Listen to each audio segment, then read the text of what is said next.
The legacy of the Warsaw Uprising is one of remembrance, of understanding the cost of liberty, and of honoring those who fought for a free Poland, even when the odds were insurmountably against them. Their story, devoid of images, resonates through the echoes of history, carried by the voices of survivors, historians, and all who value freedom. In the summer of 1944, the city of Warsaw was a crucible of hope, despair, and unimaginable bravery. The Polish capital, under the oppressive grip of Nazi occupation, became the stage for one of the most significant acts of resistance during World War II, the Warsaw Uprising. The seeds of this uprising were sown in the broader context of Operation Tempest, a nationwide initiative by the Polish underground resistance, known as the Home Army or Armia Krajowa, to coordinate with the advancing Soviet forces and other Allied troops in their push against the German occupiers. On the 1st of August 1944, as part of this operation, the signal was given for the uprising to begin. At 5:00 p.m., as the city's inhabitants heard the coded message W-hour broadcasted over the radio, they knew the time had come.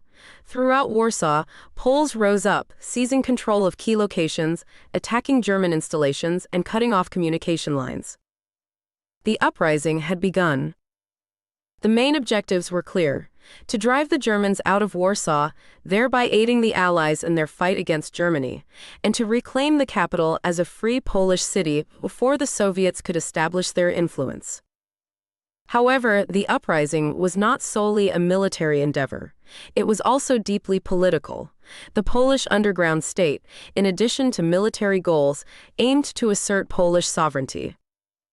They feared that if Warsaw fell into Soviet hands, the Polish Committee of National Liberation, a Soviet-backed provisional government, would take control, potentially undermining the Polish government in exile in London. Other immediate causes of the uprising were multifaceted. The threat of mass German roundups for evacuation loomed large, instilling a sense of urgency among the population. These roundups were part of the German plan to reduce the city's population, making it easier to control or destroy. Furthermore, calls by Radio Moscow's Polish Service for Uprising played a significant role. These broadcasts, while perhaps intended to encourage resistance, also sowed confusion about the level of Soviet support that might be forthcoming. And then, there was the emotional undercurrent, a deep-seated desire for justice and revenge after 5 years of brutal occupation. The Warsaw population had endured unspeakable atrocities, including mass executions, deportations, and the destruction of their cultural heritage. The uprising was not just a fight for freedom, it was a cry for retribution against an enemy that had dehumanized them. The uprising began with an unexpected success. The element of surprise allowed the insurgents to capture large parts of Warsaw. However, this joy was short-lived. The German response was swift and brutal. They brought in reinforcements, tanks, and began a systematic destruction of the city. The fighters, equipped with limited weapons, many of which were homemade or smuggled, faced an overwhelmingly superior force. Throughout the era of the uprising, the spirit of Warsaw's residents shone through. Stories of heroism abounded. There were doctors who set up makeshift hospitals in basements, civilians who risked their lives to deliver messages or supplies, and children who became couriers under the cover of darkness. As the days turned into weeks, the situation grew dire. The lack of external support became painfully evident. The Soviet forces, who had reached the outskirts of Warsaw, did not advance to aid the uprising. Instead, they halted, watching from the other side of the Vistula River as the city was systematically destroyed. The Western Allies, while sympathetic, were too far to provide timely aid. The Polish fighters, despite their bravery, were left to face the might of the Wehrmacht alone. In the year 1944, as autumn approached, the uprising began to falter. The German forces, employing scorched earth tactics, demolished building after building, reducing Warsaw to rubble. Hunger, disease, and the constant bombardment took their toll. By early October, after 63 days of fierce fighting, the Polish command, realizing the futility of further resistance, decided to surrender. The aftermath was one of tragedy. Approximately 200,000 Poles perished during the uprising, either in combat or through mass executions and deportations that followed. Warsaw, once a vibrant cultural hub, was left in ruins, with 85% of its buildings destroyed. Yet, the Warsaw Uprising remains a symbol of indomitable spirit. It was a testament to the lengths people would go to reclaim their freedom. The uprising not only highlighted the courage of the Polish people, but also underscored the complex geopolitical dynamics at play, where the fate of nations was decided not just on the battlefield, but in the halls of power, far from the sounds of war. The legacy of the Warsaw Uprising is one of remembrance, of understanding the cost of liberty, and of honoring those who fought for a free Poland, even when the odds were insurmountably against them. Their story, devoid of images, resonates through the echoes of history, carried by the voices of survivors, historians, and all who value freedom. As the Warsaw Uprising of 1944 unfolded, its complexity and the depth of its impact on the Polish people and the world became increasingly apparent. The uprising was not merely a military operation. It was a profound statement of national identity and resilience. The Polish fighters, members of the Armia Krajowa, were not just soldiers. They were citizens, doctors, teachers, students, and workers, who had been living under the shadow of oppression for years. Their decision to rise up was both an act of defiance and a desperate bid for freedom. The initial phase of the uprising was marked by a sense of euphoria. The Polish Home Army, with its estimated 40,000 fighters, managed to capture significant portions of Warsaw, including key administrative buildings, post offices, and even the power station. For a brief moment, the Polish flag flew over parts of the city, symbolizing a reclaimed sovereignty. However, this success was quickly overshadowed by the harsh realities of warfare. The German forces, under the command of SS Gruppenführer Heinz Reinfarth and General Erich von dem Bach-Zelewski, responded with overwhelming force. They deployed tanks, artillery, and launched air raids, targeting not just military targets, but civilian areas as well. The city became a battlefield, with each street and building a potential stronghold or a site of devastation. The lack of external support was a critical factor in the uprising's outcome. The Soviet forces, who had advanced to the eastern bank of the Vistula River, chose not to engage directly. This decision was influenced by political considerations, as the Soviet Union had its own plans for Poland, plans that did not align with the goals of the Polish government in exile. The Western Allies, while sympathetic, were limited in their ability to provide immediate assistance. Their support came in the form of airdrops, but these were insufficient and often inaccurate, with much of the aid falling into German hands. Amidst this struggle, the Polish fighters displayed incredible ingenuity and bravery. They used homemade weapons, captured German arms, and even converted civilian items into tools of war. The city's sewer system became a vital network for moving troops and supplies, allowing fighters to emerge unexpectedly behind enemy lines. Civilians, too, played a crucial role. Women and children acted as couriers, delivering messages and supplies under the cover of night.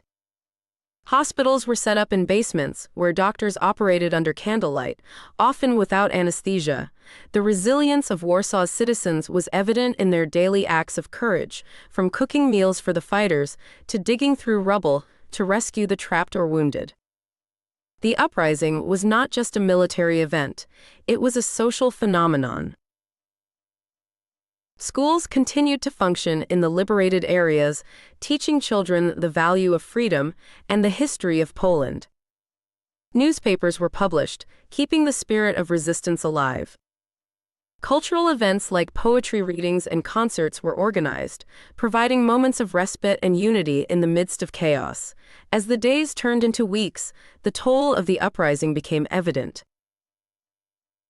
The German forces employed tactics of terror, including the use of flamethrowers and the execution of civilians. The city's infrastructure was systematically destroyed, with the Germans setting fire to buildings, blowing up bridges, and reducing Warsaw to rubble. The fighters, facing severe shortages of food, ammunition, and medical supplies, were pushed to their limits. Hunger, disease, and the constant threat of death wore down even the most resilient. By early October, the decision was made to surrender, not because the spirit had been broken, but because continuing the fight would lead to the annihilation of Warsaw's population. The aftermath of the uprising was one of profound loss. Approximately 200,000 Poles, both fighters and civilians, lost their lives. The city was left in ruins, with nearly 90% of its buildings destroyed. The survivors faced deportation, with many being sent to labor camps or forced into hiding, yet the Warsaw Uprising left an indelible mark on history. It showcased the indomitable spirit of the Polish people, their desire for freedom, and their resistance against oppression. It also highlighted the geopolitical complexities of the time, where the struggle for national liberation was intertwined with the larger conflict of World War II and the emerging Cold War. The legacy of the Warsaw Uprising is one of remembrance and reverence. It's a reminder of the cost of liberty, the importance of solidarity, and the enduring human spirit in the face of adversity. The stories of Warsaw's brave defenders continue to resonate, teaching future generations about the value of freedom and the price paid to achieve it. As the Warsaw Uprising of 1944 continued to unfold, the city became not just a battlefield, but a symbol of resistance and a testament to the human spirit's resilience. The uprising, while rooted in military strategy, was deeply intertwined with the social, cultural, and political fabric of Poland. It was a fight not just for physical liberation, but also for the soul of a nation. One of the most poignant aspects of the Warsaw Uprising was the role of the civilian population. Warsaw's citizens were not mere bystanders, they were active participants. The city's women, often overlooked in historical narratives, played crucial roles. They served as nurses, couriers, and even fighters, embodying the spirit of resistance. There are stories of women like Wanda Gertz, who led the Zoska Battalion, and Irena Sendler, who smuggled children out of the Warsaw Ghetto. Children, too, became heroes of the uprising. They navigated the dangerous streets, delivering messages, food, and supplies. The little insurrectionists became a symbol of innocence amidst the brutality of war. Their courage was a stark reminder of the stakes involved, not just for the fighters but for the future of Poland. The cultural life of Warsaw did not cease during the uprising. Artists, writers, and musicians continued their work, creating a cultural resistance parallel to the military one. Poetry readings, concerts, and theater performances took place in basements and shelters, providing moments of solace and unity. The underground press, like Bulletin Informacyjny, kept the population informed, fostering a sense of community and purpose. The uprising also revealed the complexities of wartime alliances and the geopolitical chess game being played over Poland. The lack of support from the Soviet Union, despite their proximity, was a bitter pill for the insurgents to swallow. The Soviets' decision to halt their advance was influenced by the desire to install a government in Poland that would be friendly to Soviet interests, rather than support the Polish government in exile. The Western Allies, while sympathetic, were constrained by distance, the need to focus on other fronts, and political considerations. Their attempts to aid the uprising through airdrops were largely ineffective, with many supplies falling into German hands or into areas where they could not be retrieved. This lack of external support became a critical factor in the uprising's eventual failure. The German response to the uprising was one of calculated brutality. Recognizing the symbolic importance of Warsaw, they employed scorched earth tactics, systematically destroying the city. Buildings were set ablaze, civilians were executed en masse, and the city's infrastructure was obliterated. The intention was not just to quell the uprising, but to erase Warsaw from the map. As the uprising progressed, the situation grew increasingly dire. The Polish fighters, facing severe shortages of ammunition, food, and medical supplies, were pushed to the brink. Hunger and disease became as lethal as the German bombardment. The city, once a vibrant hub, was now a labyrinth of destruction. By early October, after 63 days of fierce fighting, the decision was made to surrender. This was not a surrender of spirit, but a recognition that continuing the fight would lead to the complete annihilation of Warsaw's population. On October 2, 1944, the Polish Home Army officially surrendered to the Germans. The aftermath of the Warsaw Uprising was one of profound tragedy. Approximately 200,000 Poles perished during the uprising, either in combat or through mass executions and deportations that followed. Warsaw was left in ruins, with nearly 90% of its buildings destroyed. The survivors faced a grim reality. Many were deported to labor camps or forced into hiding. The uprising, while a military defeat, had far-reaching consequences. It showcased the indomitable spirit of the Polish people, their desire for freedom, and their resistance against oppression.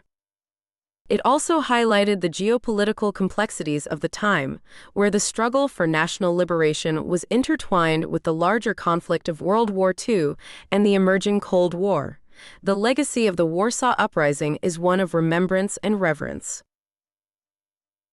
It's a reminder of the cost of liberty, the importance of solidarity, and the enduring human spirit in the face of adversity. The stories of Warsaw's brave defenders continue to resonate, teaching future generations about the value of freedom and the price paid to achieve it. The uprising's memory is preserved in Warsaw's monuments, museums, and the hearts of Poles. It stands as a testament to the unbreakable will of a people to determine their own fate, even when the odds are insurmountably against them. And so, we remember not just the defeat, but the spirit of resistance, the fight for justice, and the undying hope for a free Poland.